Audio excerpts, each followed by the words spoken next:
gente, depois de muito tempo longe de vocês, estou aqui de volta. A Ana Carolina Entrevista está de volta ao TV, também lembrando que nós reprisamos pela TV Guarulhos e pela Viva Web TV. Essa época de pandemia foi muito complicada e eu decidi realmente parar o programa, manter reprises, porque a melhor coisa é a situação do tete-a-tete, né? Conversar com o entrevistado ao vivo. Mas eu não aguentei de saudades e resolvi voltar. E estou fazendo remotamente, por enquanto, esperando que a nossa vida volte ao normal o mais breve possível. Para estrear o programa, eu convidei uma pessoa que é muito especial para mim. Ela é conhecida de todos, mas é minha amiga, é minha irmã de alma, né? Então, eu acho que dá sorte a gente retomar as nossas gravações com pessoas que fazem parte da nossa vida. Eu não vou dizer quem é, mas eu vou dar algumas dicas. Ela tem 42 anos, nasceu em Ribeirão Preto, mas foi criada na cidade de Bebedouro, ela é caipirinha, mas hoje vive em São Paulo, né, porque São Paulo é o centro onde acontecem as coisas. Ela é fisioterapeuta, mas hoje se dedica à questão da autoestima das mulheres. Ela trata daquela situação quando a gente tem problemas familiares, problemas de relacionamentos, que acabam prejudicando a nossa vida em todos os setores. Ela faz isso com muita propriedade hoje, porque ela já passou por isso. Participou de reality shows, apareceu muito na mídia por problemas pessoais, infelizmente, mas que ela pôde servir de exemplo e serve de exemplo para muitas mulheres que querem sair de determinadas situações e não conseguem. Ela conseguiu. E hoje tem uma nova vida e está brilhando por aí. Estou falando de Letícia Vieira. Oi, Lelê! Oi, amor! Ai, que gostoso estar aqui com você. Me emocionei, porque realmente você foi um presente, né, que Deus me deu, graças aos realities, a conhecer a Tana me apresentou você, e realmente nós somos irmãs, né, de escolha, de coração, dessa vida. Amo sua família, amo vocês, e vocês são, assim, luz na minha vida. Vocês fizeram toda a diferença nesse trajeto todo que você disse aí, né, que eu passei. E se hoje eu estou aqui, assim, brilhando, muito é graças ao colo, aos conselhos e os puxões de orelha também, que me fizeram, né, ir para frente. Vamos começar a fazer uma volta no tempo? Conta pra gente. Você nasceu em Ribeirão Preto. Você ficou quanto tempo em Ribeirão? 6 meses. Aí meu pai e minha mãe encontraram um emprego em Bebedouro e decidiram ir para lá. E lá a gente ficou, né? Eu fiquei até estudar, fazer o terceiro colegial, que eu fiz em Ribeirão Preto, que era onde eu nasci, né? Uhum. Que aí você começa já a querer andar com as próprias asas, né? Vai dando colegial ali. E depois eu morei em Ribeirão de novo, voltei para Bebedouro, fiquei mais um tempo. E aí, quando eu fui fazer a faculdade, eu passei em fisioterapia e psicologia. Não sei por que cargas d'água eu escolhi fisioterapia, porque eu devia ter feito era psicologia, porque daquela época ali... Mas eu pensei, cara, eu sou tão doida que é capaz de eu matar meus pacientes tudo. Eu vou para fisioterapia que eu acho que eu posso ajudar melhor. Como é que foi, como é que foi tua infância? Foi normal? Você foi uma menina tranquila, não, né? Moleque, tranquila. Até os 4 anos, eu simplesmente caí 6 vezes em cima do queixo. Eu não sei se minha cabeça era muito grande, eu sei que toda vez que eu caía de cabeça e lascava o queixo. Eu fiz, Ana, na minha infância, acho que eu quase matei meu pai e minha mãe. Eu operei umas 1000 vezes. Apendicite, adenoide, hérnia, de tudo quanto é lugar. Tudo dava em mim. Eu caía 6 vezes em cima do queixo, rasgava, tinha que... Ia expulsa da escola, porque eu andava só com os meninos. Aprontava todas. Sabe aquela menina moleque? Aquela que vai pra rua mesmo com os meninos, que tem muito mais amigo menino do que menina. As meninas eram muito fresquinhas, mimizentas. E quando eu ia brincar de casinha com elas, eu roubava todos os filhos. Eu falava, vocês ficam com os maridos que eu vou ficar com os filhos. Porque queria filho, já desde aquela época, né? E aí, de repente, sobrava lá um marido para mim. E acho que eu não fui dar muita atenção pro marido na infância. Depois eu me lasquei quando cresci. Mas eu era assim, muito moleca, muito aprontava. Do jeito que você me vê hoje, penso uma criança nesse estágio de agitação. É igualzinho. É engraçado, você é filha única. Você acha que isso influenciou no seu comportamento? Então, eu sou filha única da minha mãe. Porque o meu pai eu também sou. A gente acha que Então, pode tudo quando é filha única, né? mas filha única da mãe, eu não morava com minha mãe, né? Eu morava com Uhum. meu pai, com a minha madrasta e com meu irmão mais novo. E minha irmã mais velha vinha de vez em quando. Mas eu sempre fui mais moleque do que o meu irmão. Então eu fui criada com um menino em casa. Só que Peraí, deixa eu entender. Seu pai casou com a sua mãe, vocês isso, eles se viveram juntos separaram. os três quanto tempo? 5 anos só. Tá, aí eles se Aí separaram minha mãe e veio para você, São Paulo. e você continuou morando com seu pai. Sim, fiquei morando com meu pai em Bebedouro, que era mais tranquilo. Minha mãe ia vir para São Paulo, uma cidade grande, medo, enfim.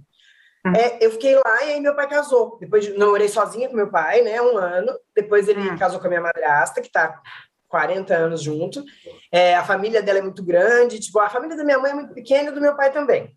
E eu sempre tive muito contato com a família da minha mãe, só que com a minha mãe era filha única, né? Não era neta única, no caso, mas era filha única, então tinha toda aquela coisa. E com meu pai eu já aprendi a dividir, já aprendi a ter uma família maior. A família da minha madrasta é gigantesca.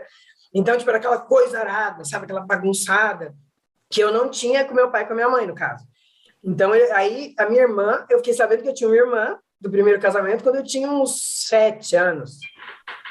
Uns 6, 7 anos eu descobri que eu tinha essa irmã mais velha, que acho que eu tinha a idade para entender que eu tinha uma irmã mais velha. Tudo bem, parecia um ET que me apareceu lá e eu falei, que máximo, ela é mais Caiu velha. de paraquedas.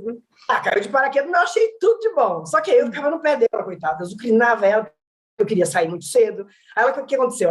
Ela era adolescente, né? Quando ela chegou a ficar adolescente, ela podia sair.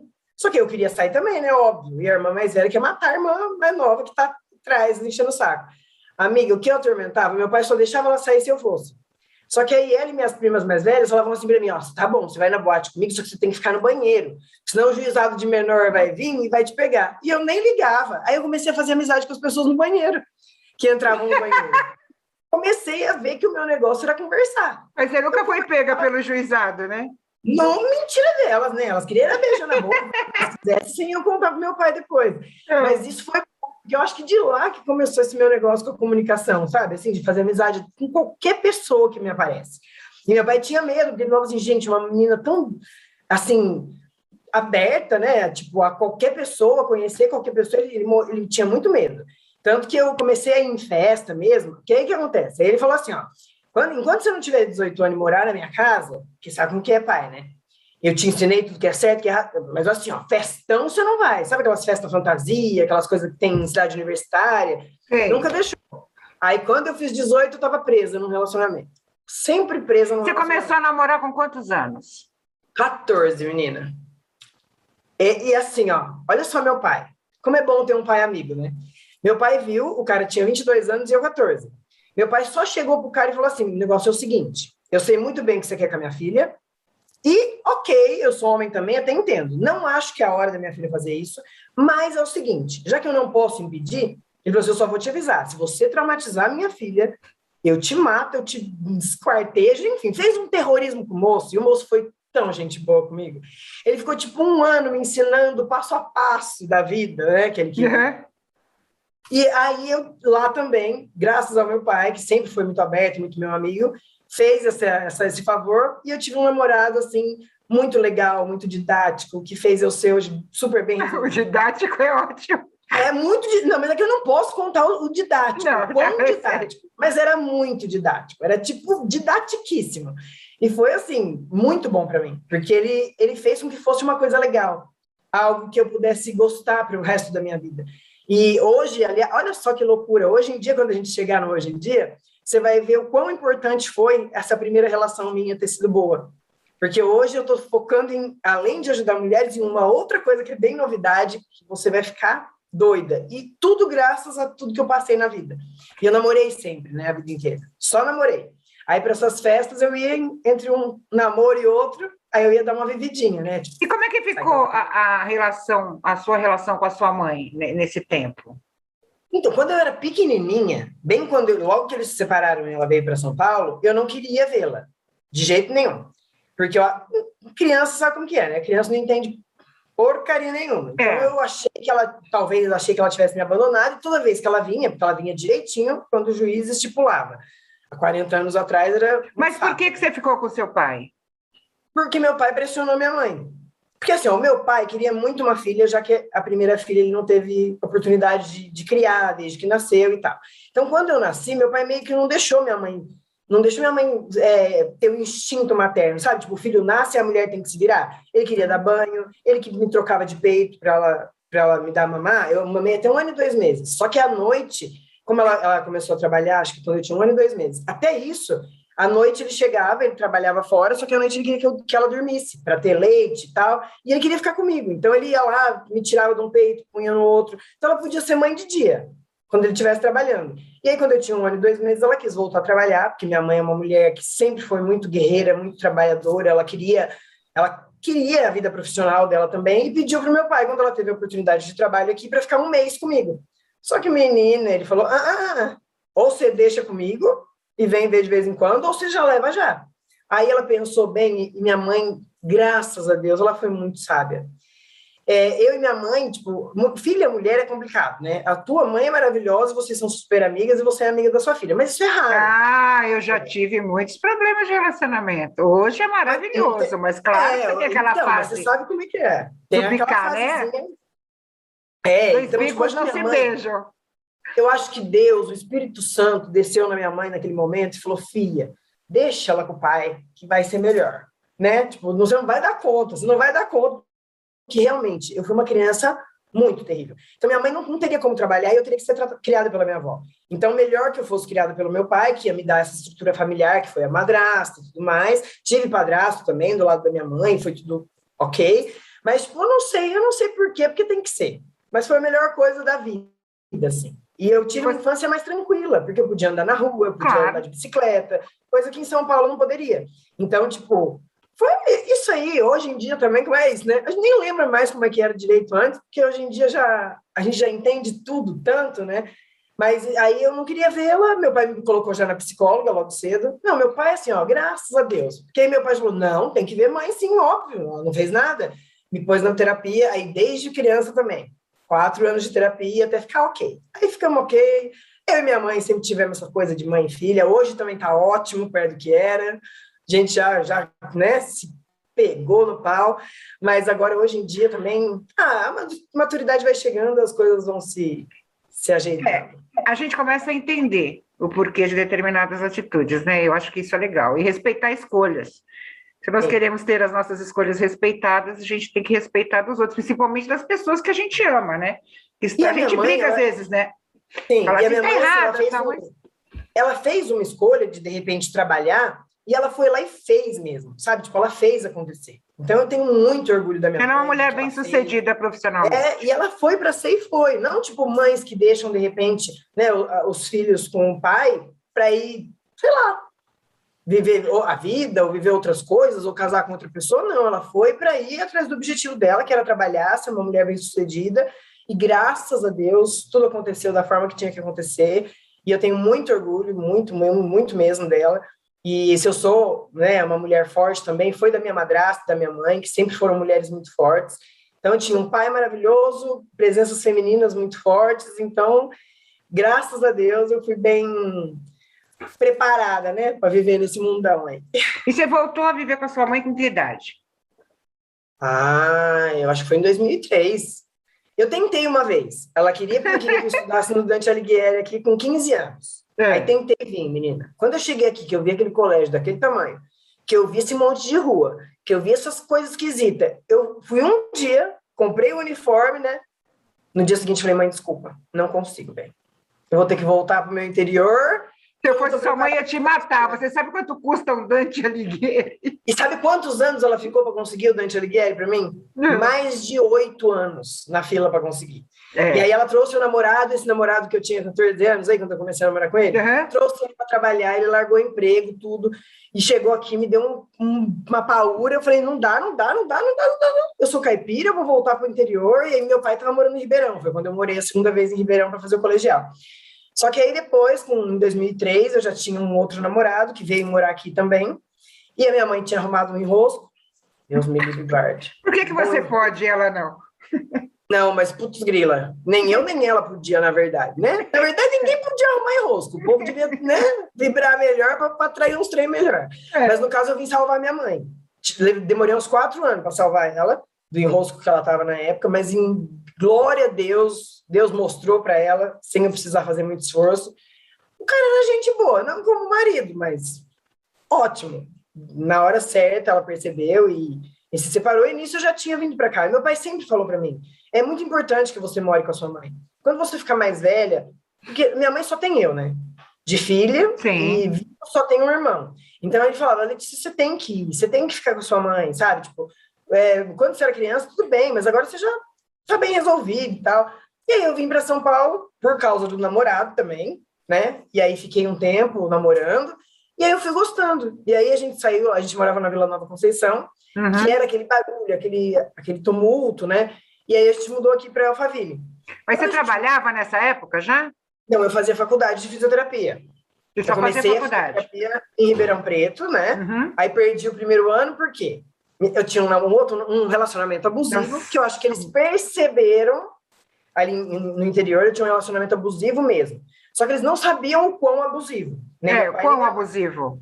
Era quão abusivo de violência física, psicológica. Eu acho que, assim, as pessoas conhecem a minha história por causa da minha separação de casamento, que foi, sim, muito cruel, muito desumana a Uhum. história em si, mas nada parecido com isso. Isso, hoje em dia, eu conto essa história sem... não tem uma pessoa, assim, sabe? Um personagem. Quem fez aquilo Uhum. comigo parece que nem existe mais. Hoje eu tenho amizade, hoje eu, sabe, tenho carinho, amo a Não família. acredito. Você conversa com ele até hoje? Não, e toda vez que eu vou para Bebedouro, ele tem um negócio lá que eu sempre fiz. Tipo assim, eu depilo com a minha primeira sogra. Meu ex-namorado até morreu, infelizmente, porque os bons vão cedo. Meu primeiro namorado morreu e eu continuo depilando com a minha ex-sogra. Eu sempre tive amizade com a família.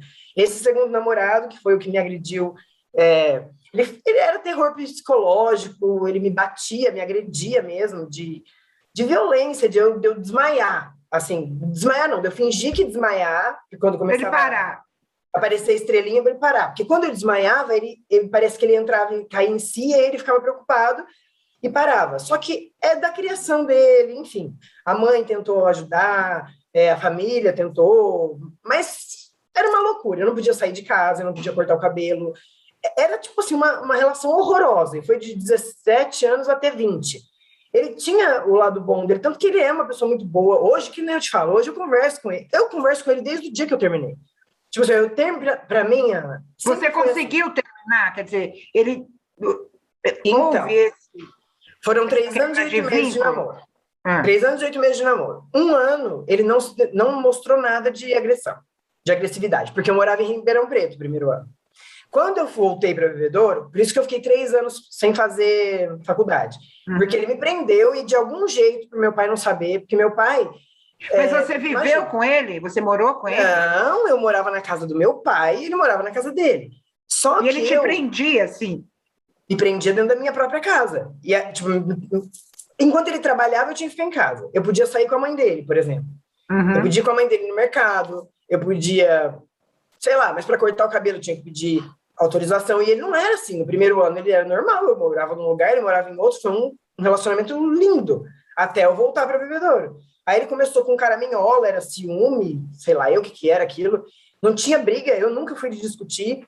Então eu nunca apanhei do meu pai, né? Eu ficava de castigo quando eu era uma criança terrível, mas eu nunca apanhei. E o meu pai não admite. Uma vez um namorado de uma prima minha veio querer me bater, ele foi na casa desse cara, olha que loucura. Foi na casa desse cara, que era amigo desse namorado, pegou o cara pela garganta e falou: se você encostar a mão na minha filha, eu te dou uma surra de criar bicho. E o cara viu. E mesmo assim, quando ele pirou, porque o pai também fazia com a mãe, enfim, era uma história familiar muito complicada. E aí, quando aconteceu a primeira vez comigo, eu não sabia o que fazer. Tanto Mas que as mulheres... nenhuma justificativa é aceitável, né? Não, Não é porque o nenhuma. pai Só que batia assim, na ó, mãe, não é porque mas meu pai assim, matou uma pessoa, eu também posso matar. O mas exemplo é Ana, o que negativo, acontece é que assim, influencia, claro. uma pessoa que não tá, por exemplo, não foi criada para apanhar, por exemplo, é porque assim, tudo são vieses na vida da gente, é aquilo que a gente aprende. Por isso que eu falei, não é nem para justificar. Mas, tipo assim, para mim, que nunca apanhei, que nunca vivi numa família onde bater era certo, quando eu apanhei a primeira vez, eu não sabia o que fazer. Eu não tinha recurso para saber o que fazer. O único recurso que eu tinha era aqui, na minha cabeça, eu tenho que proteger o meu pai de saber disso, porque primeiro, que ele vai morrer de desgosto, e segundo, que ele vai matar o cara e vai acabar a vida dele. Então, tudo que eu pensei naquele momento, meu pai sempre me deu muita liberdade. E eu falava, pai, eu não sei o que eu quero fazer, eu quero ficar aqui em casa, aí deixa eu trabalhar aqui em casa, deixa eu ajudar, já que todo mundo trabalha, deixa eu ficar em casa, porque eu quero ficar em casa, porque eu não sei o que eu quero fazer. E meu pai nunca achou que eu tinha que fazer algo que eu não quisesse fazer. Porque ele acha que talvez fosse muito nova, com 18 anos, para descobrir o que eu queria fazer. E eu dava um jeito ali de levar meu pai e minha família no bico. Só que em algum momento, depois desses 3 anos, de 3 anos que aí ele me agrediu, né? Com 2 anos, que ele me agrediu. Tipo, minha mãe, quer casar? Então tá bom, comprou casa e tal. E aquilo foi me agoniando. E eu, para sair daquela situação, eu não conseguia. Eu só tinha minha ex-sogra, que era muito minha amiga, que me ajudava, que ficava do meu lado, que tentava evitar que ele fizesse essas coisas. Porque ela vivia a mesma realidade que a sua. Porque ela passou por muito até ela reagir a primeira vez e aí não basta. Só que eu não tinha como reagir. Eu ficava assim, se eu reagir vai ser pior, nós vamos brigar e aí vai ficar pior a situação, enfim. Muito custo eu consegui ir para terapia de novo. E aí eu fiz 8 meses de terapia. Toda vez que eu saía da terapia, tipo, terapia convencional é um trem muito longo. E então eu fiquei 8 meses, cada vez que eu saía, uma vez por semana da psicóloga, eu falava, hoje eu vou terminar. Ele levantava a mão para passar a mão no cabelo, eu encolhia de novo, vinha um pânico, um medo, e eu não conseguia me separar. Aí meu pai e minha mãe acho que perceberam, né? Meu pai, minha mãe, minha madrasta, e aí eles se uniram lá e falaram assim para mim, bom, o negócio é o seguinte, mesmo com casa para casar, mesmo com vontade de casar, é o seguinte, a gente acha que você precisa fazer faculdade, seja lá do que for. Meu pai ainda brincou. Tipo, tudo que eles falavam não adiantava. Aí meu pai falou assim, faz o seguinte, você é muito calma, mas você sabe que você é terrível. Vai que um dia você vai presa, e por qualquer motivo, se você não tiver uma faculdade, olha isso, é isso que ele falou. Se você não tiver faculdade, você vai ficar sozinha na cela. Se não, minha filha. Aí fez um terrorismo lá comigo. Eu falei, acho que é melhor fazer uma faculdade.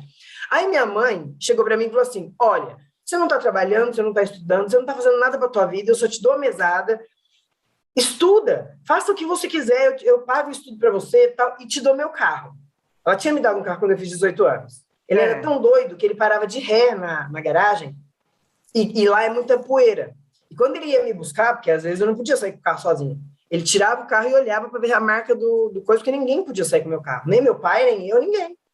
Era uma coisa doida, era um relacionamento maluquíssimo. E eu consegui disfarçar aquilo por muito tempo e ninguém perceber. Até a hora que perceberam que, tipo, pelo menos eu estava me anulando, né?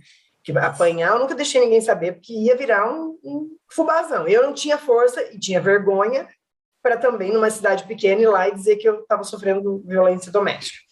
Terminou esse relacionamento. Então, aí minha mãe me deu. Quantos anos você tinha? Eu tinha 20. Tá. Aí minha mãe assim, o que você quer fazer? Eu falei, eu quero fazer lipo, eu quero alisar o cabelo, eu quero morar em Ribeirão Preto. Aí minha mãe, tá bom, então vamos lá. Alugou um apartamento, me deu um carro foda, que na época... Que carro que era?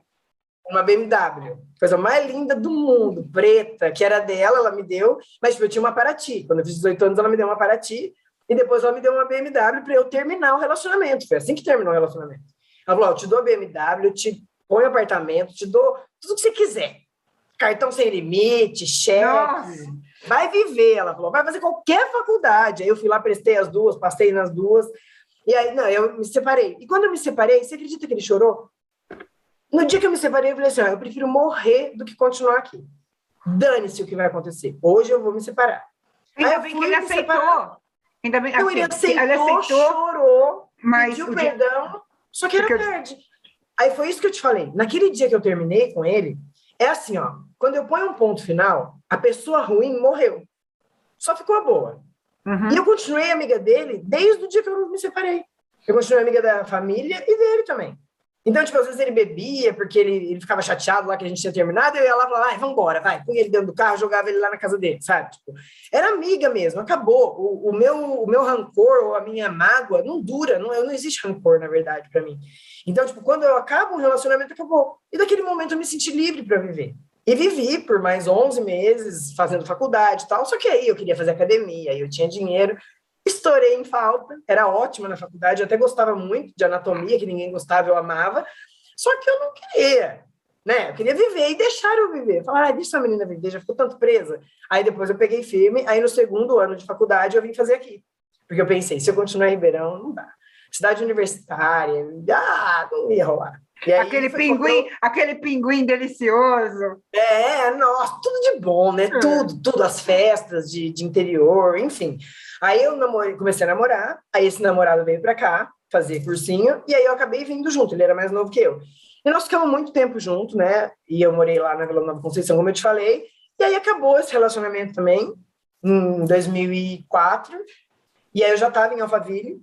O problema meu aqui era o seguinte, lá no interior eu não via tanta pobreza, eu não via tanta gente necessitada. E quando eu cheguei em São Paulo, a primeira coisa assim que me chocou foi isso. Então, como na época minha mãe ainda tinha muito dinheiro e me dava, né, crédito para fazer o que eu quisesse, eu mudei para cá e aquilo me incomodava de um tanto que eu tive que voltar para terapia de novo, porque eu queria levar todo mundo para morar na minha casa, quando eu morava no apartamento. Então, assim, eu já saía cheia de cesta básica dentro do carro, cobertor, roupa, sapato, coisa de higiene. Quem me parava na rua, eu não tinha medo de nada. Pô, Letícia, você é maluca, vão te matar, vão te sequestrar. Eu falei, foda-se. Lasque-se, né? Se me sequestrarem. Não tô nem aí. Aí eu parava no meio, da onde fosse, e dava. Eu tinha amizade com todos os caras da rua, sabe, que vende coisa? Porque lá no interior também não tem ninguém vendendo nada. Então, eu sempre fazia um caminho que passava pelos Estados Unidos ali. Eu conhecia todos os vendedores de todas as coisas. Eu abaixava o vidro e ficava batendo altos papos. Então, eu falei, gente, sei lá, devo estar fazendo a coisa errada, porque eu queria mexer com gente. Aí eu fui fazer a fisioterapia. Quando eu acabei, menina, que eu fui fazer o estágio, parecia a Dona Morte. Eu chegava no hospital perto de alguém que estava na UTI, eu nem encostava às vezes, ou só ambuzava, ou só aferia a pressão, chegava no outro dia, a pessoa não estava mais lá. Eu falava... coincidência, né? Pelo amor de Deus, pelo amor de Deus. Juro por Deus, eu peguei trauma nesse momento. Porque eu pensei, eu vou fazer fisioterapia, porque já que eu não vou dar conta de fazer medicina, porque eu queria mesmo fazer medicina, mas como eu sabia que tinha que estudar muito, eu não gostava muito, eu falei, não, vou fazer fisioterapia. Era uma ótima profissional, tipo, tinha aquela gana, na neurologia eu fui bem, na pediatria, na ortopedia, mas chegou na UTI, menina, todo mundo que encostava morria. Aí eu falei, não, parei inclusive a faculdade, fiquei 6 meses sem fazer, porque eu falei, eu não quero isso, eu não quero que as pessoas morram, não lido bem com isso. Aí uma enfermeira chegou e falou, Letícia, tem pessoas que têm uma coisa diferente. Ela falou assim, eu sei por experiência. Ela falou assim, às vezes a pessoa está presa aqui na Terra, e quando você chega, você tem tanta... Ela falou, eu vejo tanta luz em você, eu vejo tanta paz, que de repente você chega perto da pessoa e você... Tipo, só abre a cabeça dela para ela ir. Eu falei, mas eu nem falei com ela, só cheguei perto, ela não tem problema. De repente a pessoa viu a luz e seguiu a luz. Eu falei, acho que é melhor pensar que assim, tá. Então tá, não é que porque eu não fazia nada na pessoa para poder matar ela. Era algo que ela falou claro, assim, né? Óbvio. Óbvio. Aí ela falou assim, não, de repente é um dom. Eu falei, tá bom. Mas aí não quis. Abri um estúdio de Pilates quando me formei, porque eu falei, bom, Pilates eu não vou matar ninguém, não tem ninguém nas últimas, né, para poder a ponte, o portal para ela. Eu falei, vai estar legal. E realmente, deu muito bom. É o estúdio que você tem até hoje. É o estúdio que eu tenho até hoje. E no começo foi uma das primeiras, na Alameda Lorena, nos Jardins. E desde sempre foi lá. E assim, teve uma época que não tinha ainda Pilates, né? Eu fui um dos primeiros Pilates a ter em São Paulo, acho que tinha na época uns 30, vai. Hoje em dia deve ter milhões. Nossa, mas aí deu a febre, quando veio a febre eu já estava estabelecida ali, né? E aí muitos abriram em volta de mim e muitos fecharam conforme foi dando a febre, depois baixou e eu me mantive. E era muito bom e foi o meu sustento, e foi aquilo que eu trabalhei. Eu dei aula por uns 3 anos, mas aí como eu casei com uma pessoa que viajava muito e que, né, tinha uma vida diferente ali, eu consegui 3 anos da aula, mas depois eu comecei a me ausentar. E aí eu coloquei pessoas para trabalhar lá e só administrei, aí só administro agora até hoje. Mas a pandemia... Quantos anos você casou? Quantos anos você tinha? 6. Na verdade, assim... Tranquilo. Verdade boa. Porque eu terminei com o outro relacionamento, né, em 2004. Eu amava muito esse namorado que eu me separei. E aí, na época, eu ainda pensei, falei, eu vou ter que arrumar alguém que me dá trabalho, ou alguém que, sei lá, ocupe a minha vida. Adoro atrair coisa namoro. Difícil. Porque a gente, assim, a gente parece que para resolver um problema a gente quer arrumar outro. Em vez da gente arrumar uma solução, a gente quer arrumar outro problema, porque o ser humano está acostumado a viver na sofrência. Então, por que não, né? É verdade. Sofrendo. O meu ex, eu pensei, na época, eu não tinha também muita maturidade, certo, né? Assim, eu tinha feito terapias, mas eu nunca tinha me autoconhecido. Eu não sabia quem eu era, no fim das contas. Eu tinha passado por um relacionamento abusivo, depois um relacionamento maravilhoso, bom, que era tudo certo. Nós nem sei porque nós terminamos, para te falar a verdade. Até hoje eu não sei. Foi um relacionamento assim, que eu amava, achava que fosse morrer sem ele. Então, quando eu vi que eu não esquecia, eu falei, cara, eu vou ter que achar um próximo relacionamento mais agitado para poder esquecer esse aqui, né? E aí foi quando... Na verdade, eu conheci o meu ex-marido em 2000. Entre um término e outro, desse namorado que eu amava muito.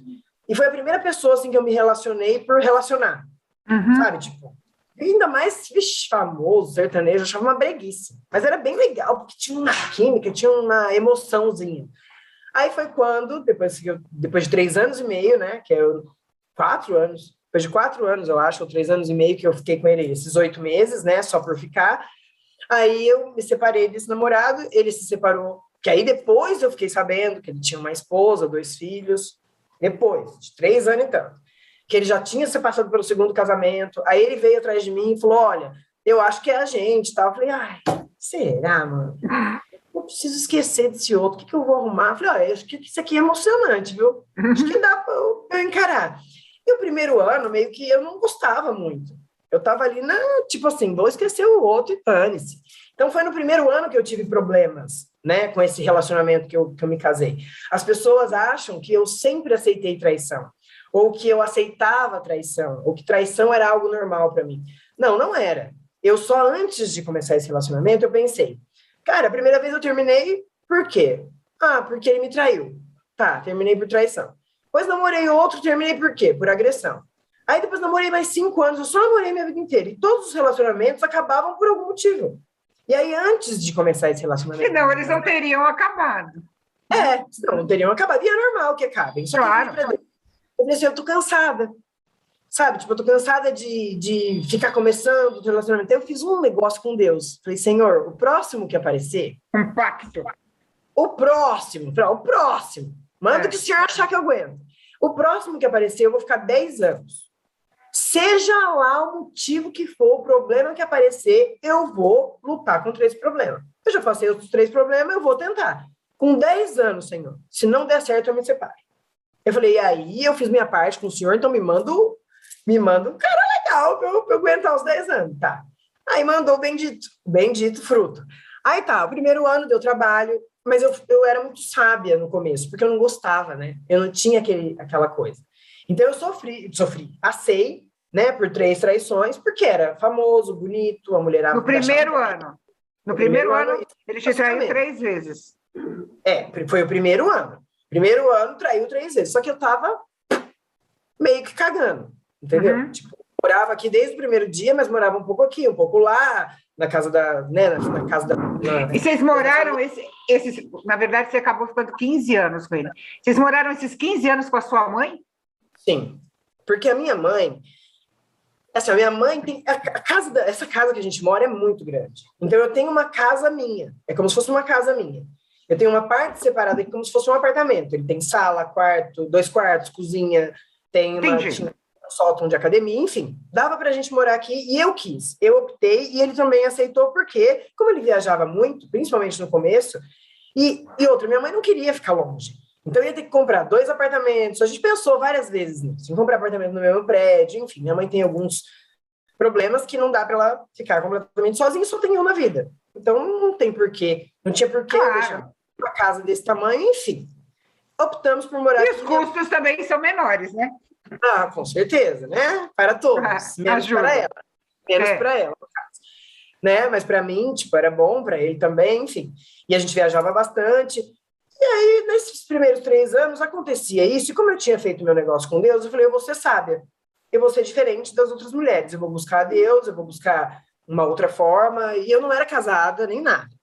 E aí, passei essas 3 casos aí, mas coisas assim, de um dia, de uma noite, nada mais. Eu fui falar a primeira vez, eu fui terminar. Aí, enfim, ele falou, você não pode me cobrar aquilo que eu não tenho. E eu falei, é verdade. E é verdade. No fim das eu acreditei e eu acredito até hoje nisso, que muitas coisas a gente não pode cobrar de certas pessoas que não receberam. Assim como eu, por exemplo, não justificava o cara que me agrediu, certo? não justificava. Mas se eu fosse olhar o histórico dele, cara, eu devia ter visto eu e não entrado. Ou então, a primeira vez que ele me agrediu, eu dissesse não. Claro. Nada que fazem com a gente nessa vida é porque a pessoa quer. A gente deixa aquilo que a gente deixa. Não, nada fazem com a gente se nós não autorizarmos, né? Então, assim, eu nunca fui de me eximir de culpa. Então, naquela primeira vez que ele me traiu e falou isso, você não pode cobrar de mim aquilo que eu não recebi. Eu fui olhar o histórico familiar dele e realmente ele não tinha como ser diferente. Então, eu falei, então tá bom, então eu vou te dar. Só que aí aconteceu em seguida mais uma coisinha, eu fui lá, eu fazia assim, ó, terrores. Porque o que acontece? Eu não brigo, eu não grito. Eu, quando eu tô nervosa, eu sou fria e calculista. Fria. Então, eu chegava nele, assim, fazia coisas, fazia amizade com a mulher, fazia a mulher xingar ele. Numa outra vez, teve uma conversa estranha lá, eu falei, tá bom, você quer ficar comigo? Então, você vai lá falar pra mulher o que você falou ali, que não é bem isso. Enfim, fazia ele passar umas vergonhinhas, mas coisa dele, que era com ele. Então, ele foi vendo que o negócio ali comigo ia ser mais complicado. Só que a gente não muda ninguém. A gente não salva ninguém. Só que na minha cabeça, eu sempre tive uma síndrome de salvadora de achar que eu podia mudar não só o mundo, como o meu marido, que fosse, ou minha mãe, ou minha família, minhas amigas. Eu sempre fui aquela amiga que ia lá e tentava resolver, ótimo para resolver o problema dos outros, menina do céu. Aí o que aconteceu? Aconteceu isso no primeiro ano, aí eu comecei a gostar dele, aí ele me pediu em noivado, e aí as coisas acalmaram. Pelo menos, né? Ele tinha quantos filhos dos outros relacionamentos? 2 filhos da mesma esposa.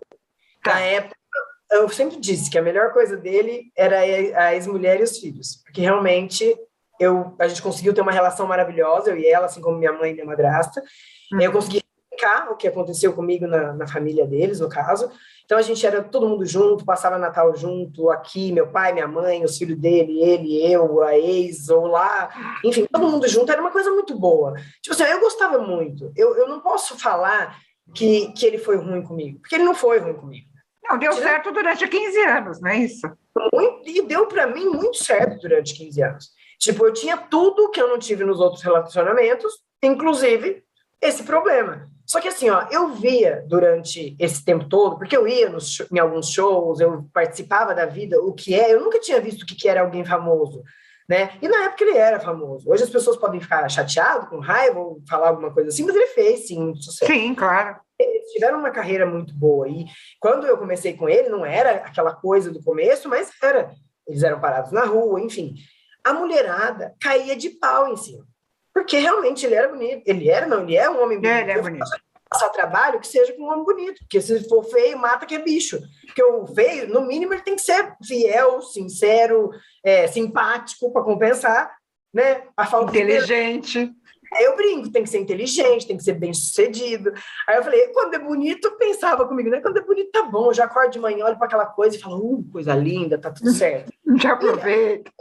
A companhia era muito boa, o astral dele, o humor, tipo, a gente se dava muito bem, muito, em todos os sentidos. Então, assim, quando ele foi para a Fazenda em 2011, ele foi contar a bendita de uma história para Renata Banhara, de que eu tinha sido muito sábia, porque ela estava contando que ela tinha sofrido com traição e bibibi, aí ele foi contar para ela, que ele também era muito, né, tipo mulherengo, que ele sempre tinha traído todo mundo, mas que chegou em mim, eu fazia coisas que faziam ele se sentir mal, então ele parou, aí chorou, na Fazenda disse que nunca mais faria, e cara, eu acreditei, porque eu não tinha tido grandes problemas no primeiro daquela época, mas como ele falou, aí começou na mídia o burburinho, que eu estava aqui fora torcendo por ele e tal. Vamos falar, né? Letícia foi casada durante 15 anos com o cantor Marlon, né, da dupla Marlon e Maico. Bateram muito nessa tecla, né, desse relacionamento de traição.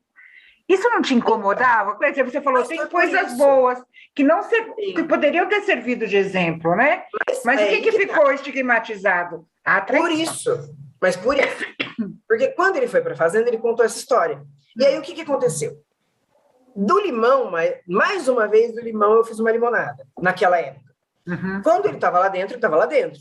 Ele contou a história, ele chorou, ele se arrependeu, ele falou que não faria nunca mais, que ele já tinha me magoado muito lá atrás. Ele também explicou que tinha me magoado muito há muito tempo atrás, e que ele não faria mais isso, porque eu mandei uma carta, enfim. A mídia aqui fora adora um trem desse.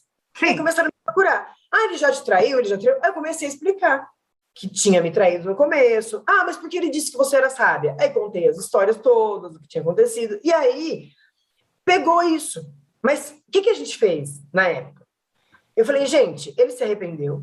Eu fiz um negócio com Deus, que eu ia, fosse o problema que fosse, eu ia lutar. Eu falei, eu busco em Deus sabedoria, eu busco em terapia, eu busco em alguma coisa.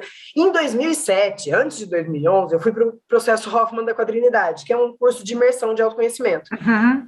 E naquele momento, transformou a minha vida. Eu comecei a ter amor próprio, eu comecei a ser segura demais, a saber que o problema do outro é do outro. Então, se ele tivesse esse problema com traição, eu não tinha como evitar. Eu podia dificultar, eu podia ser sábia, caso acontecesse, eu podia tentar lutar pelo meu casamento, se eu quisesse, se fosse algo que eu queria. Então, tipo, eu tinha segurança para isso. E eu fiz isso o tempo que eu pude fazer. E tanto que eu punha ele em tudo quanto é terapia, eu punha eu em tudo quanto é terapia, a gente fez tudo quanto é tipo de coisa que você imaginar na vida, até para ele crescer profissionalmente. Porque ele é um cara inteligentíssimo, ele tem, assim, ideias e uma energia que é muito boa, só que ele não sabe canalizar.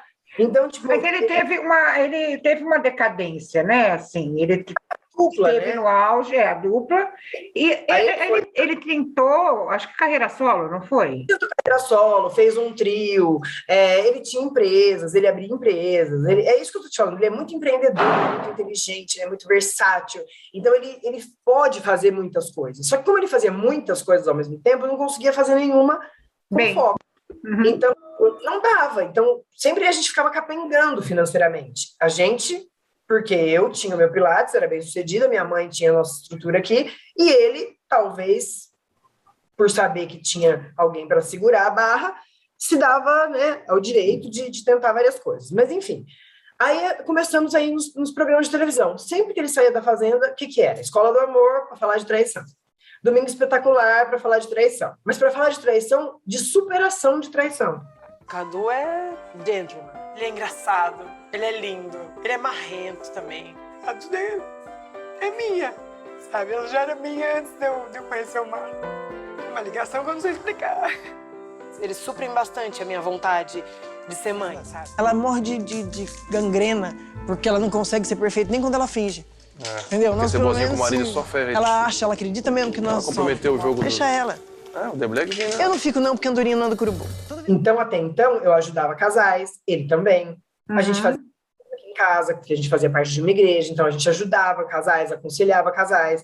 Eu tinha um monte de casais que eu ajudava a mulher que não queria perder o marido, né, para outra pessoa. E por muito tempo eu lutei essa causa, né? E para mim estava tudo certo.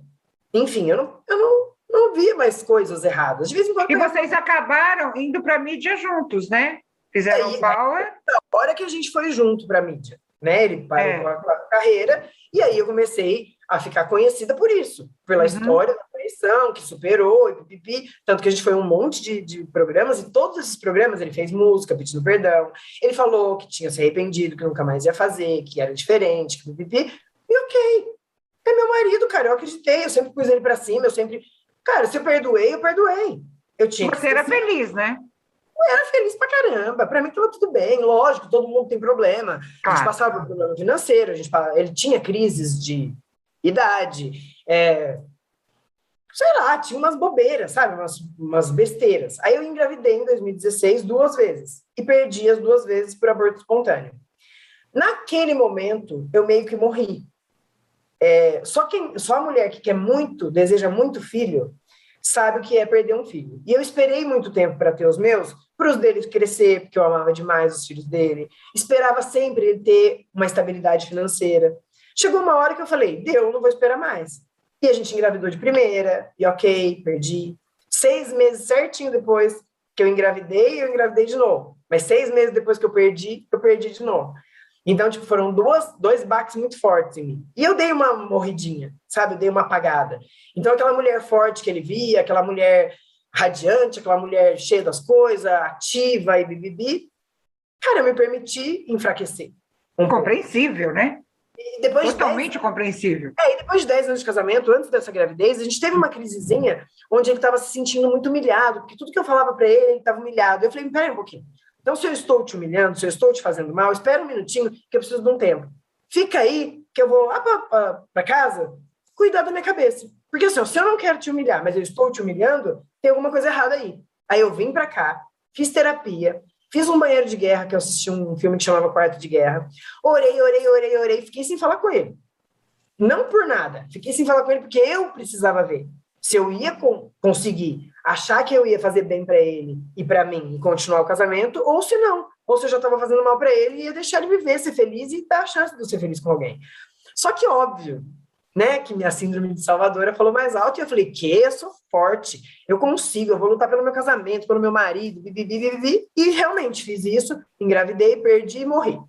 Aí, quando morri, eu acho que ele começou a ver que, tipo, eu não era mais a mulher que ele tinha se apaixonado, de repente. Hoje eu consigo ver isso, sabe? Só que eu não conseguia reagir. E aí veio o Power Couple. Na verdade, o primeiro Power Couple a gente foi convidado. Só que a Record não liberou e acabou não acontecendo. Acho que foi em 2015. Aí, em 2016, foi o primeiro Power Couple, aí eu tava grávida.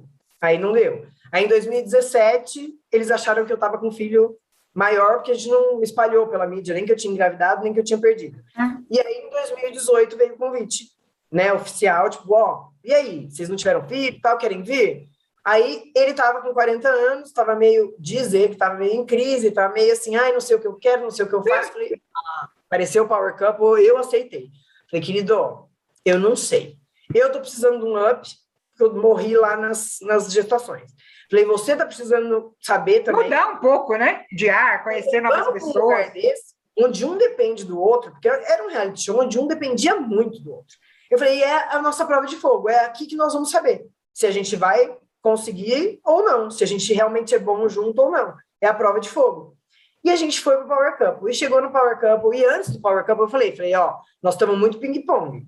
Você tá jogando, eu tô rebatendo. Eu tô falando, você tá rebatendo. Falei, se a gente quer ir para lá, para tentar se unir, para tentar fazer as coisas direito, falei, já vamos parar agora de fazer isso. Falei, porque lá na televisão ninguém consegue esconder aquilo que não é. Falei, as pessoas vão chegar lá no dia do Power Couple e falar, não, agora nós somos um casal lindo, perfeito, maravilhoso. Não, a gente começou a se preparar 3 meses antes. Mas não se consegue fingir por muito tempo, né? Você acaba esquecendo que tem um monte de câmera, que as pessoas estão vendo. Por isso que eu falei para ele, vamos começar antes a se policiar, porque chegando lá, nós não queremos envergonhar a nossa família. Nós não queremos nós não estamos lá para brigar.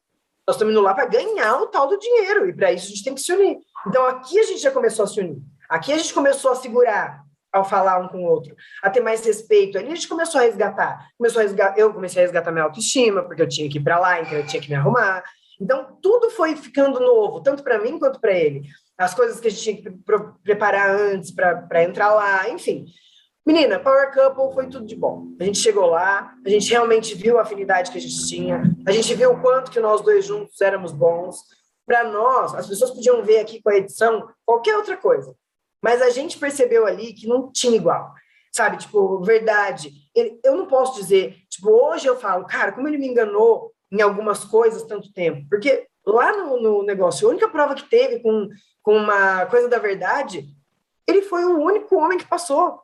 Em todas, que falou a verdade em todas. E eu acertei que ele ia falar a verdade em todas. De tão aberto, tipo, que a gente podia ser um com o outro. Ele tinha os segredos dele, eu podia ter os meus. Ok, cada um com seus segredos. Tanto que Mas é que vocês se conheciam muito bem, né? Muito, a gente tinha muita sintonia. Realmente a gente junto era fogo. E a gente orava todos os dias juntos. A gente estava numa fase, assim, o Power Couple foi a melhor coisa que aconteceu na minha vida. Tipo assim... Em todos os sentidos. Vamos ser mais rapidinho, eu quero falar do hoje, rapidinho. Tá. Então, aí no Power Couple, aí você foi para troca de esposas lá, que foi bem legal. A gente ficou ótimo, passamos 2 anos maravilhosos. Aí em 2020 veio troca de esposas, que antes a gente não se encaixava, porque não tínhamos filhos morando com a gente. Eles resolveram repaginar e pegar filhos que não moravam junto também. Aí a gente fez o Power Couple, reformou a casa, tudo maravilhoso. Troca de esposa. Reformamos a casa, ficamos super animados, também foi maravilhoso, uma experiência perfeita. Foi em janeiro, né? Nós gravamos acho que em janeiro, fevereiro, e aí passou em março, aí veio a maledeta da pandemia.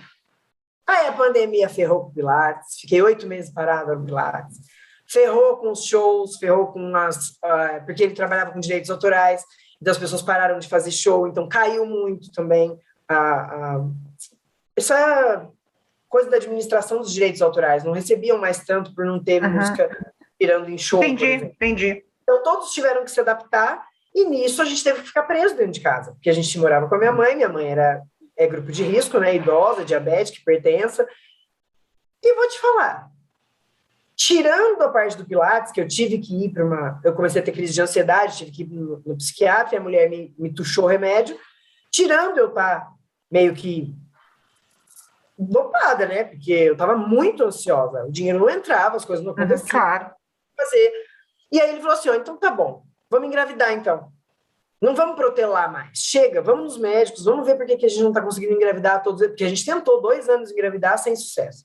Ele falou, vamos engravidar, deu de protelar. Eu falei, mas e essa crise? Então, ele, não, você não vai entrar em remédio, você não vai entrar em depressão, larga a mão disso. Ele falou, vamos engravidar, porque assim você não entra nessa. Eu falei, tá bom. Aí fomos em 3 médicos, eu fiz milhares de exames, aí descobri que eu tinha sineca, endometriose. Aí isso em 2019, né, descobri. Aí em 2020 ele falou, não, é fertilização? Vamos fazer fertilização, dane-se. Aí fiz de novo todos os exames horrorosos, a gente mostrando para as pessoas, porque a gente estava mesmo sem dinheiro. Então a gente precisaria de uma parceria para fazer essa fertilização. Então a gente começou a mostrar o dia a dia da tentativa, dos exames e tudo mais. Aí conheci o Dr. Lister em Sorocaba, e aí o Dr. Lister fez um valor muito bom, que ele é um médico muito humano e tal. E aí a minha prima, um belo dia... Te deu de presente. Deu de presente. Aí, se tinha alguma coisinha ainda morta dentro de mim, ou desanimada, reviveu naquela manhã que o doutor me ligou e falou, olha, você ganhou um presente da sua prima e pode vir. Aí foi a hora que o mundo caiu, né? Porque aí à noite eu cheguei, fui fazer uma surpresa para ele, aí é a história que todo mundo sabe. Só para fazer um resuminho, ele acabou se relacionando com uma pessoa que você conhecia, vocês conviveram, acabou te traindo, engravidou essa pessoa, teve um filho, mora com ela hoje, que sejam felizes. Claro que você teve a situação do baque, né? Você sentiu tudo isso, sofreu muito, mas assim, eu acompanhei tudo, né? E convivendo com você, eu percebi, nada é por acaso na vida da gente, né? Até para a superação. E o que aconteceu foi muito, assim, desculpa, foi muito bom para você pessoalmente. Hoje eu enxergo. Porque você não se conhecia. Você não se conhecia porque você viveu. Você viveu para o seu pai, viveu para sua mãe, viveu para os seus namorados, viveu para o seu casamento, viveu... E você? Mas isso eu acho legal isso. Eu me conheci em 2007 e fui me perdendo no meio do caminho, né? Pelas coisas que estão acontecendo. Quando a gente faz um processo desse, você tem que levar adiante. Não é tipo, me conhece, vou pro mundo. Porque as coisas vão acontecendo. E o cérebro da gente mantém aqueles aprendizados nossos. Claro. Às vezes a gente sofre pelas mesmas coisas. Então eu me desreconheci. E eu estava totalmente sem identidade, né? Quando aconteceu a separação. E quando aconteceu aquilo, aí ferrou de vez. Porque eu falei, tudo que eu acreditava é mentira, tudo que eu pensei que eu fosse, eu não sou, tudo para mim caiu. É como se um caminhão tivesse passado em cima de mim e me destruído toda. O grande problema é que você se culpou por tudo. Até eu saber a verdade. Depois que eu soube a verdade, aí foi a minha libertação. Só que lá atrás, quando eu não sabia ainda, eu tive que escolher. Ou eu chorava e morria, ou eu vivia e reagia. E aí foi quando eu resolvi reagir, aí eu fui lá e eu própria sei quando eu estou precisando. Eu me internei no Hoffman de novo. E quando eu saí de lá, eu saí preparada para tudo. Por isso que eu aguentei tudo. Então, não é que eu aguentei. Batia no peito e parece que a mão de Deus tirava. Então, tudo que aconteceu, eu comecei a poder enxergar com outros olhos. Aconteceu porque tinha que acontecer. Deu certo enquanto deu certo. Quando não deu certo, não deu mais certo. Tá tudo bem, agora eu tenho uma vida, eu tenho uma oportunidade, eu posso realmente me refazer. Com a experiência que eu tenho hoje, eu pensei, com 40 anos, 41 anos, falei, mas com o espírito meu de sempre. Com você se ocupou, né? Vida. E você se ocupou. Aí eu comecei, a trabalhar, coisa que eu já não fazia mais há muito tempo, fazer coisas novas que eu nunca pensei que eu fosse capaz de fazer, e fui. Então, eu comecei a me apoderar de tudo aquilo que eu podia. E que era tudo, qualquer coisa. Qualquer coisa que eu quisesse fazer, eu podia. E é muito louco, porque quando você vê esse mundão, aí você fala, meu Deus, eu faço isso e faço bem. Eu faço aquilo e faço bem também. Então tá bom, me deram um limão azedo para chupar. Vou fazer uma caipirinha, não é nem limonada, mas não. Vou fazer uma pink lemonade com groselha. Vamos embora, o trem vai ser doce agora. E aí eu comecei a me jogar no autoconhecimento, cada vez mais e cada vez mais.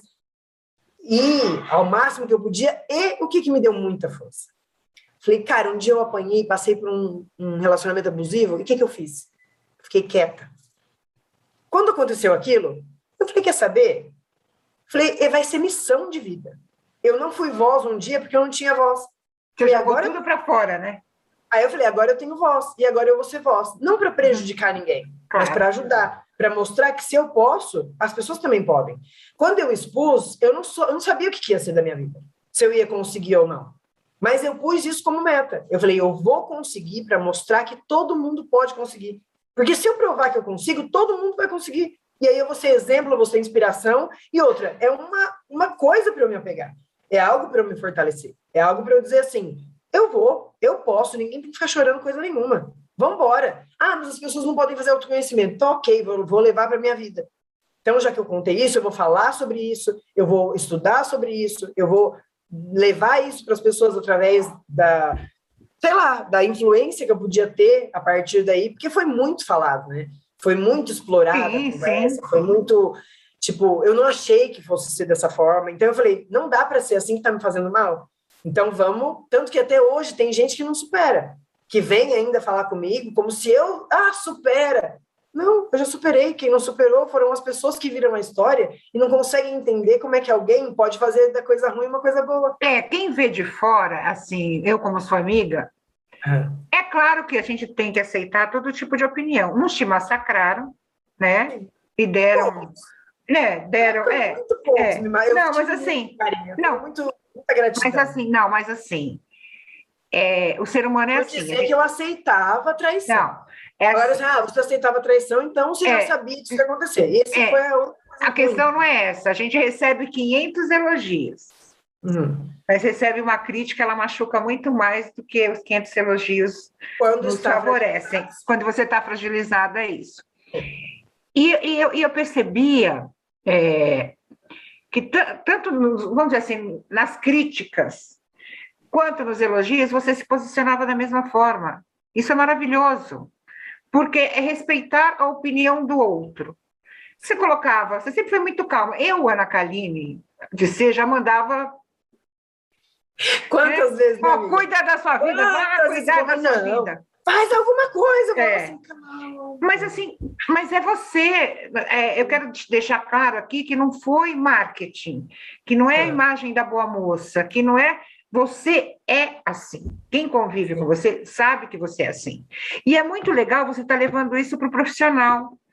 Sim. Porque muita gente não tem coragem de buscar ajuda exatamente por aquilo que você falou. A vergonha de se expor. Sim. Eu vou assumir que eu apanho do meu marido em casa? Eu vou assumir que meu marido me chama de feia e gorda, que me humilha? Que mulher sou eu? Perante a minha família, principalmente. E você está conseguindo fazer isso. Mas, assim, que metodologia você está usando para que as mulheres... E homens também, porque a gente fala... Gente, a gente está falando muito, a mulher é traída. O homem também é, e sofre das mesmas consequências, porque é humano e sentimental como nós somos, e que podem também e devem buscar ajuda. É que o machismo, às vezes, impede o homem de se expor dessa forma, mas... Como os tempos estão mudando, né? A gente vê muito homem falando, fui traído. A gente vê na televisão artistas. Que metodologia você está usando? É o quê? É psicologia? É exercício? São métodos de respiração, né? Porque você é fisioterapeuta. O que você está usando para isso? Então, eu sempre gostei de autoconhecimento e lá com o Hoffman eu aprendi a me conhecer. Me conhecendo e me transformando e me posicionando e tendo isso aí que você disse, que independente do que diziam para mim, de bom ou de ruim, por mais que doesse, eu levava do mesmo jeito, né? Sim. Tipo, não me deixava bater, ou então até, às vezes eu até analisava, só que isso é meu. Tipo, eu estava fazendo coisas para mim. A partir da minha história, eu estava tentando explicar para as pessoas. Dá para achar felicidade, dá para não morrer de amor, dá para não sei o que lá. Só que assim, ó, a compaixão, a empatia, essas coisas que eu sempre tive e sempre tentei passar para as pessoas, eu só tinha embasamento para mim. Eu podia me transformar para que as pessoas à minha volta, em adaptação, se transformassem. Mas isso para mim ficou pouco. Porque eu falei, mas como que eu vou ajudar as pessoas? Eu comecei a fazer lives com pessoas que eram coaching, mentoras, terapeutas, psicólogos, e comecei a fazer todas essas coisas para mim. Eu fazia mentoria, fazia coaching, eu fazia não sei o quê, e fazia lives com essas pessoas que entendiam para poder ajudar as pessoas. Só que tudo é muito demorado. Tudo é muito demorado. Sabe por que a gente desiste das coisas? De terapia, ou por que os não tem homens... paciência de esperar. Por que os homens, principalmente, não procuram terapia ou não buscam terapia? Porque o homem é muito prático. A mulher gosta da terapia, talvez, porque ela fica lá falando. Uma vez por semana, pelo menos, ela sabe que ela vai falar 1 hora sem parar. O homem não. O homem quer chegar lá e falar assim, querido, eu tô com um problema de ansiedade. E aí, qual é? E o cara virar e falar assim, ó, qual é, querido? É isso. Deu. Fica 5 horas, mas resolve. O homem sai de lá resolvido. E eu sou um pouco homem. Eu tenho uma parte masculina muito forte minha. Tanto sexualmente falando, assim, de independência sexual, como de cabeça aberta, como de aventura, como de ser destemida, corajosa, meter a cara, coisas que muitas mulheres ainda, quando fazem da forma errada. Mas então, assim, eu tenho coisas masculinas, eu tenho isso também, essa praticidade, vai me dando um nervo. Tudo que é, tipo, dieta, eu nunca consegui fazer. Porque dieta é algo a longo prazo, não dava. Eu ia lá e metia um remédio para goela. Você é imediatista, né? Exercício. Pô, não dá. Então, eu fui... Nessa minha busca, um amigo meu falou assim, eu tô fazendo um curso de hipnose. Eu falei, hipnose? Que é hipnose? Hipnose é aquele negócio lá que gruda a mão, gruda... Ele, não, essa que eu tô fazendo é hipnose com PNL, que é programação neurolinguística. Então, na verdade, chama hipnoterapia. É um negócio mais rápido.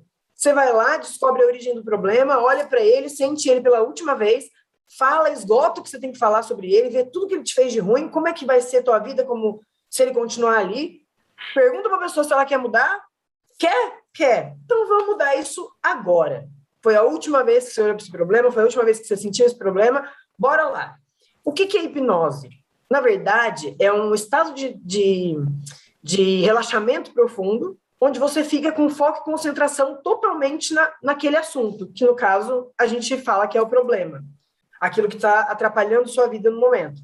Então, o que acontece? A hipnoterapia te ensina a olhar para o teu problema, dar o tamanho que ele tem para ele, esgotar tudo que você tem que esgotar em relação àquilo, ver se você quer continuar daquele jeito. Não quero. Então tá. Tá disposto a mudar? Tô. Então vamos ensinar o seu cérebro. O cérebro é o presente mais maravilhoso que Deus nos deu.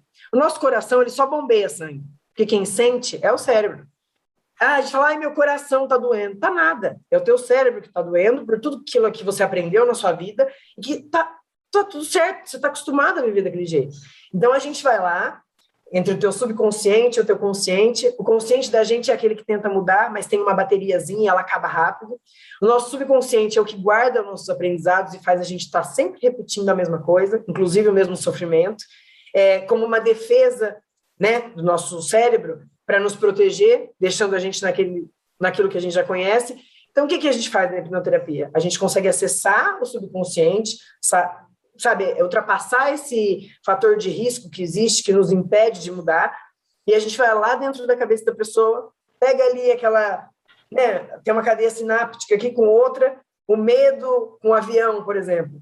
Aí a pessoa tem medo de avião, a gente vai lá, corta isso e faz uma nova ligação entre o avião e um sentimento maravilhoso de liberdade, por exemplo.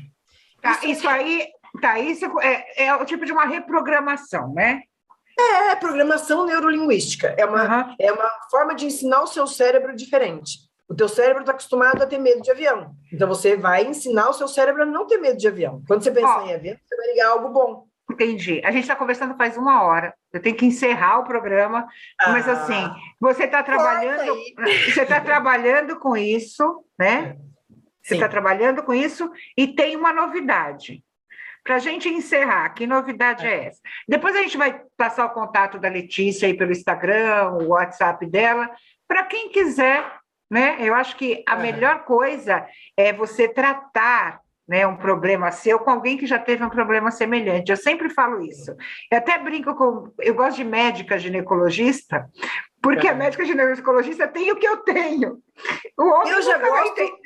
Olha que loucura, eu já gosto do ginecologista homem, porque eu acho que ele presta mais atenção do que a mulher. Mentira, eu gosto dos dois, mas eu tô brincando.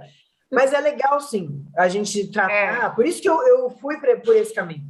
Eu tenho meu estúdio de Pilates, ele tá lá, voltou, tá todo vapor, com todas as medidas de segurança, funcionando maravilhosamente bem. É maravilhoso, né, cuidar do corpo, o Pilates também cuida da mente, mas agora a minha dedicação é total à hipnoterapia. Não só atendimento, eu faço atendimento para todos os problemas. A hipnoterapia trata tudo. Ela funciona para tudo. Males emocionais, tudo, dor crônica, coisas que a gente nem imagina. Medos, pânicos, enfim, para tudo. E no meu caso agora, eu estou entrando com a Cortex, né, que é a escola onde eu estou me formando, fazendo a formação completa em hipnoterapia. Só que agora eu me uni com a Renata, que no caso é a única mulher, a esposa do Bruno, né, que é um dos fundadores da Cortex, e a gente vai cuidar de mulheres. Ela já tem algo para parto sem dor, gestação, enfim. E agora a gente vai focar nas mulheres. O que a gente quer cuidar nas mulheres? Do empoderamento, mas o empoderamento diferente do feminismo. É um empoderamento. É a mulher aprender a se valorizar, a tomar posse da sua própria vida, a ter as suas próprias vontades, mas uma coisa que a gente percebeu que deixa as mulheres muito tristes, ou que deixam as mulheres... Influenciam em tudo, na autoestima, nos relacionamentos, num monte de coisa. A gente vai fazer um workshop agora, em outubro, sobre disfunções sexuais. Como que a hipnoterapia pode ajudar nisso? Quantas mulheres não têm prazer? Quantas mulheres nunca tiveram orgasmos? A Tati... Quantas fingem, né? Quantas fingem também? Quantas você fala assim, às vezes você vê uma pessoa mal-humorada, uma mulher mal-humorada, o que é a primeira coisa que você fala? É mal comida. É mal comida, ou seja lá o que for. Isso gera ansiedade, isso gera insegurança, isso gera 1 milhão de coisas. Às vezes a pessoa nem sabe por quê. Ela pode ter sido abusada quando ela era criança, ela pode ter passado por algum relacionamento ruim, como eu falei, o meu primeiro relacionamento me fez ter uma ótima relação com o sexo. Mas teve pessoas que não tiveram um bom primeiro relacionamento, não teve uma boa primeira vez. Sim. Momento na vida, ela assimilou ali sexo por causa de religião, a castigo ou a sujeira ou a só para procriação, enfim.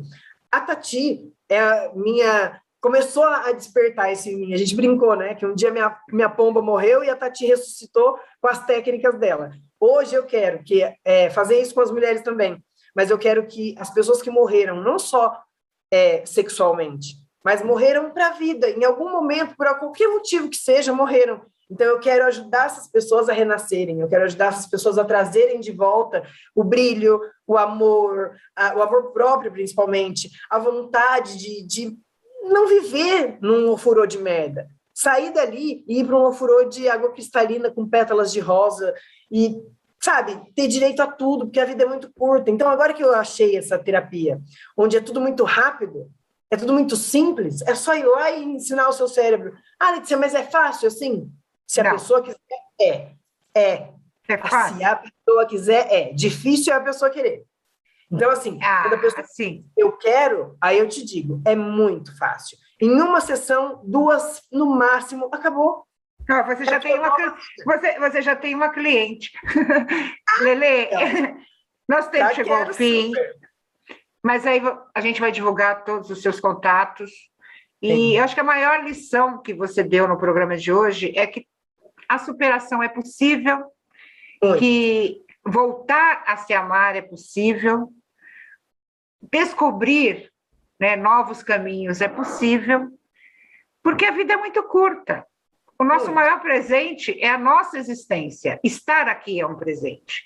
Então, a gente tem que aproveitar de todas as formas. Claro que existem problemas que devem ser sempre aprendizados, né? Mas, amiga, outra coisa que eu queria muito que as pessoas soubessem, que assim, eu vejo na maioria das pessoas, e eu já sofri muito disso, a gente costuma se posicionar na vida como pessoas que sofrem injustiça, que são negligenciadas, atacadas, abandonadas. A gente sempre tem um motivo para desconfiar de alguém, ou para julgar alguém, ou para viver uma vida tão limitada, porque foi aquilo que a gente aprendeu. E o que eu quero mostrar para as pessoas é muito mais do que isso. Quando a gente tira isso, a nossa visão amplia de um tanto, e aí nunca mais ninguém vai perder tempo com julgamento, ninguém nunca mais vai perder tempo em colocar a sua felicidade na mão do outro. Hoje, se eu tiver filho, eu vou ser muito feliz. Se eu não tiver, também. Se eu tiver um relacionamento minha vida inteira, ok, lindo, mas se eu não tiver, lindo também. Então, tipo, hoje em dia, onde eu busquei estar, onde eu me coloquei, tudo que acontecer, ainda assim, eu vou ser feliz. Lógico, naquele momento que acontecer, eu vou ter que olhar para o problema do tamanho que ele é. Ele não vai mais ser desse tamanho. A solução será desse tamanho, porque eu vou olhar só para ela. E é só uma mudança, é só a pessoa querer. Então é isso, difícil é a pessoa querer, mas quando ela quer, eu posso garantir. É fácil. E é bem mais fácil que uma dieta, manter depois, é muito mais fácil do que a gente imagina. É só... aquela coisa, o mais importante deve ser você, o eu, né? Cuidar do eu. Lelê, um beijo, fica com Deus, boa sorte, boa sorte nessa empreitada aí, eu tenho certeza que você vai ajudar muita gente, porque você é luz. Em nome de Jesus. Quem te conhece e que tem a felicidade de conviver com você, sabe que você é luz. E eu sou uma dessas pessoas. Gente, um grande beijo para vocês. Continuem acompanhando o nosso programa. Na semana que vem a gente está de volta. Um grande beijo e até lá.